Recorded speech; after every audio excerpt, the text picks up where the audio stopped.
আজকে তোমাদের জন্য আরেকটা নতুন প্রয়োগ এনেছি। কি বলছে দেখো, কোনো ত্রিভুজের একটা কোণের সমদ্বিখণ্ডক বিপরীত বাহুকে যে দুটি অংশে বিভক্ত করে সেই অংশ দুটির অনুপাত ত্রিভুজটির অপর দুই বাহুর অনুপাতের সমান। তো চলো আমি আগে একটা ত্রিভুজ আঁকি। ধরো এই হচ্ছে সেই ত্রিভুজটা, যার নাম দিলাম এ বি সি। বলে দিয়েছে দেখো, কোনো ত্রিভুজের একটি কোণের সমদ্বিখণ্ডক, ধরো এ কোণটাকে সমদ্বিখণ্ডিত করলাম। আচ্ছা, এই কোণকে যদি সমদ্বিখণ্ডিত করি তাহলে এই যে বাহুটা, এই বাহুটা বিসি বাহুকে কোন বিন্দু ছেদ করছে? ডি। তাহলে অ্যাঙ্গেল বিএসি এর সমদ্বিখণ্ডক হচ্ছে এডি, যেটা বিসি বাহুকে ডি বিন্দুতে ছেদ করেছে। তাহলে কোনো ত্রিভুজের একটি কোণের সমদ্বিখণ্ডক বিপরীত বাহুকে যে দুটি অংশে ভাগ করে, তাহলে বিসিকে দেখো দুটো খণ্ডে ভাগ করেছে, একটা বিডি অংশ আর একটা হচ্ছে ডিসি অংশ। যে দুটি অংশে ভাগ করে সেই অংশ দুটির অনুপাত, অর্থাৎ বিডি আর সিডির যে অনুপাত, বিডি বা ডিসির অনুপাত যে হবে ত্রিভুজটির অপর দুই বাহুর অনুপাতের সমান। অপর দুই বাহু কি মানে কি, এই বাহুটা আর এই বাহুর অনুপাতের সমান হবে। তাহলে কি বললাম, উপপাদ্যটা কি বলছে ভালো করে বুঝবে। তাহলে একটা ত্রিভুজ আছে, সেই ত্রিভুজের একটা কোণের সমদ্বিখণ্ডক, সমদ্বিখণ্ডক মানে জানো তো, এইটা যদি 50 ডিগ্রি হয় তাহলে এটাও কিন্তু 50 ডিগ্রি হবে। টোটাল কোণটা 100 ডিগ্রি, তাহলে এটাও 50, এটাও 50। যদি সমদ্বিখণ্ডক আঁকা হয় আর সেই সমদ্বিখণ্ডকটা বিপরীত যে বাহুটা আছে সেই বাহুটাকে যে অনুপাতে বিভক্ত করবে, আর ওই ত্রিভুজটার অপর যে দুটো বাহু আছে তাদের অনুপাতও সমান হবে। এটা যদি 5:6 হয়, দেন এই দুটো বাহুর অনুপাতও কিন্তু 5:6 হবে। বোঝাতে পারলাম? এটাই আমাদের প্রমাণ করতে হবে। আগে চলো পুরো ডিটেলসে করছি, দেখো। প্রথমে প্রদত্ততে কি লেখা আছে দেখো, কি দিয়ে দিয়েছে সেটাই আমরা লিখবো এখানে। ধরি ত্রিভুজ এবিসি এর অ্যাঙ্গেল বিএসি এর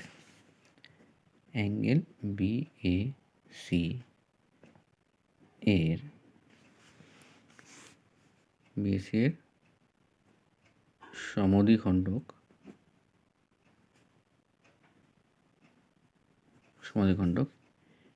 এডি। তাহলে বিএসি এর সমদ্বিখণ্ডক এডি, যা বিসিকে ডি বিন্দুতে ছেদ করে। ঠিক আছে, তাহলে ধরি ত্রিভুজ এবিসি এর অ্যাঙ্গেল বিএসি এর সমদ্বিখণ্ডক বিএসি, মানে এই পুরো এই কোণটার সমদ্বিখণ্ডক হচ্ছে এডি। ঠিক আছে, যা বিসিকে ডি বিন্দুতে ছেদ করেছে। আচ্ছা, এটা হয়ে গেল। তাহলে আমাদের দেয়া রয়েছে, কিন্তু আমাদের কী দেওয়া আছে দেখো, angle BAD is equal to angle DAC, তাই তো? আচ্ছা, ওটা আমি এখানে লিখিয়ে দিই। Angle BAD is equal to angle DAC. ঠিক আছে, এটা আমাদের দেয়া রয়েছে। আচ্ছা, এবার যেটা করব সেটা হচ্ছে প্রামাণ্য বিষয়। আমাদের কি প্রমাণ করতে হবে? প্রামাণ্য বিষয় লেখা হলো। কি প্রমাণ করতে হবে? প্রমাণ করতে হবে যে এই সমদ্বিখণ্ডকটা বিসি বাহুকে দুটো অংশে ভাগ করেছে, তো বিডি আর ডিসি। তো প্রমাণ করতে হবে যে বিডি বাই ডিসি, এই অংশটা বাই এই অংশ, BD by DC is equal to এই ত্রিভুজটারই অপর দুই বাহু, একটা হচ্ছে এবি বাহু আর একটা বাহু হচ্ছে এসি, এবি বাই এসি। এটা কিন্তু আমাদের প্রুফ করতে হবে, প্রমাণ করতে হবে। তাহলে প্রমাণ করতে হবে যে BD by DC is equal to AB by AC. আচ্ছা, এখানে একটা অঙ্কন আছে, অঙ্কনটা কী করছি ভালো করে লক্ষ্য করো। অঙ্কনটা হলো যেভাবে বলবো, মানে আমরা দেখাবো সেইভাবেই কিন্তু আমরা লিখবো। ঠিক আছে, সি বিন্দু দিয়ে এই এডি এর সমান্তরাল আঁকবো। সি বিন্দু দিয়ে এডি এর সমান্তরাল আঁকলাম, যেটা কি করছে, বর্ধিত বিএকে, এই বিএ বাহুটাকে যদি বাড়িয়ে দিই, তাহলে বর্ধিত বিএকে ধরে নাও এবিসিডি, ই বিন্দুতে ছেদ করে। তাহলে কী করলাম বুঝতে পেরেছ? আমি সি বিন্দুকে এডি বাহুর সমান্তরাল করে বাড়িয়ে দিয়েছি, অর্থাৎ এই বাহুটা এডি বাহুটা আর ইসি বাহুটা কিন্তু পরস্পর সমান্তরাল, ঠিক আছে? This two sides are parallel, okay? তাহলে এডি প্যারালাল ইসি এই দুটো বাহু সমান্তরাল আমি এঁকে ফেলেছি, আর এবি বাহুটাকে বাড়িয়ে দিয়েছি যা এই বর্ধিত বাহুটাকে ই বিন্দু ছেদ করেছে। তার আমি লেখাটা সেইভাবেই লিখব। লেখাটা তাহলে কী লিখব? সি বিন্দু দিয়ে এডি এর সমান্তরাল অঙ্কন করা হলো যা বর্ধিত কি বিএ বর্ধিত বিএ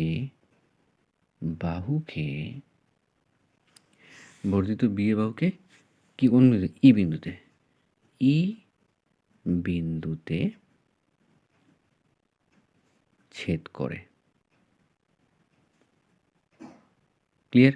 সবাই নিশ্চয়ই বুঝতে পেরেছো এইটুকু? তাহলে প্রদত্ত হয়ে গেল, প্রামাণ্য বিষয়ও হয়ে গেল, আর অঙ্কনটাও হয়ে গেল।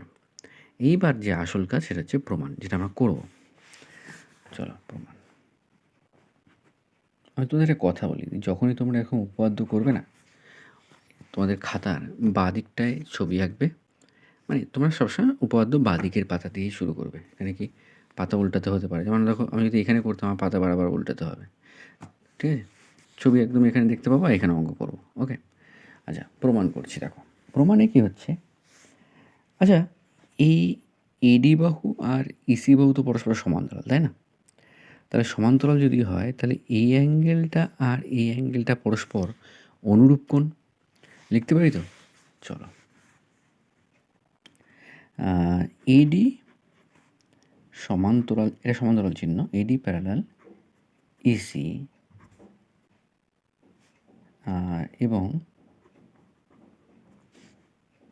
এবং বিই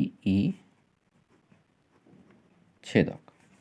তাহলে কী লিখলাম? এডি আর ইসি পরস্পর সমান্তরাল আর বিই ছেদক। তাহলে এই কোণটা আর এই কোণটা কী কোণ? এই কোণটা আর এই কোণটা অনুরূপ কোণ, সমান হয়। তাহলে অতএব এই কোণটার নাম কী দেওয়া আছে? এই কোণটার নাম হচ্ছে BAD. Angle BAD is equal to angle, এই কোণটার নাম কি? এই কোণটার নাম হচ্ছে এইসি। অ্যাঙ্গেল এইসি, পাশে আমরা ব্র্যাকেটে লিখতে পারি অনুরূপ কোণ।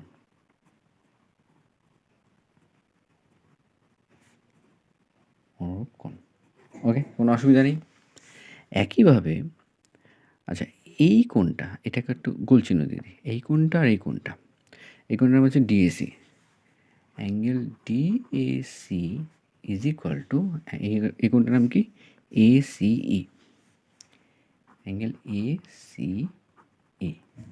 এ আবার কী কোণ? এটা হচ্ছে একান্তর কোণ। এটা একান্তর কোণ কী সাপেক্ষে? এই বাহুটা প্যারালাল, আর এইটা এসিটা হচ্ছে ছেদক। তাহলে ওই একই কথা, এডি প্যারালাল ইসি এবং এসি ছেদক সাপেক্ষে একান্তর কোণ। ক্লিয়ার? তাহলে আমি দেখতে পাচ্ছি যে এই কোণটার সাথে এই কোণটা সমান, আর এই কোণটার সাথে এই কোণটা সমান, কিন্তু দেয়া আছে না এই কোণটা সমান। দেখো এই কোণটা সমান দেয়া আছে, কারণ কি এটা তো এডিটা তো সমদ্বিখণ্ড। তা আমি লিখতে পারি কিন্তু দেওয়া আছে অ্যাঙ্গেল বিএডি মানে এই কোণটা, আর ডিএসি মানে এই কোণটা, যেহেতু এডি সমদ্বিখণ্ডক তাই এই দুটো কোণ কিন্তু সমান। BAD is equal to angle DAC, তাই তো?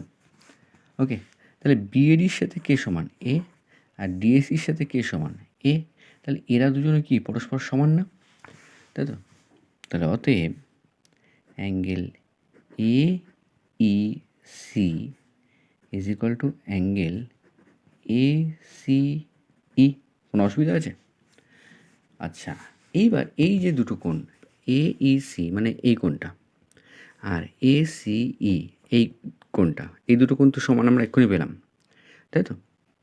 আচ্ছা, এই দুটো কোণ কিন্তু ACE ত্রিভুজের বাহু। কোণ ACE যে ত্রিভুজটা আছে এই ত্রিভুজের এই কোণটা আর এই কোণটা সমান আমরা পেয়ে গেলাম। তোমরা জানবে যে কোনো ত্রিভুজের দুটো কোণ যদি সমান হয় তাহলে তাদের বিপরীত বাহুগুলো পরস্পর সমান হয়। তাহলে এই কোণের বিপরীত বাহু হচ্ছে AC আর এই কোণের বিপরীত বাহু হচ্ছে AE। তাহলে এই দুটো বাহু পরস্পর কী হবে? সমান হবে। তাহলে অতএব ত্রিভুজ ACE এর ক্ষেত্রে আমরা লিখতে পারি AE is equal two AC। ঠিক আছে, আমি পাশে লিখে দিচ্ছি, যেহেতু সমান কোণের, এখানে লিখে দিই ত্রিভুজের, যেহেতু ত্রিভুজের সমান কোণের বিপরীত বাহুগুলি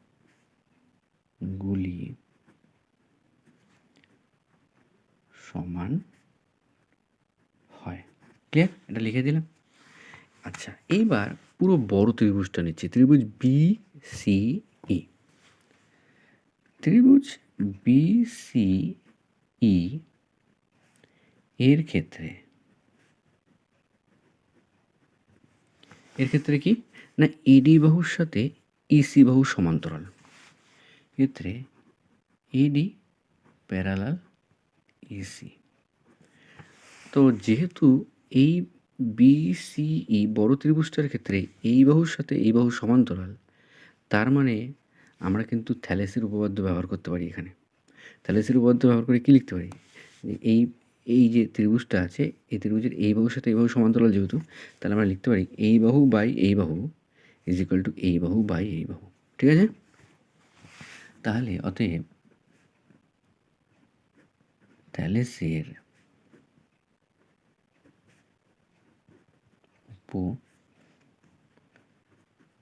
উপপাদ্য থেকে পাই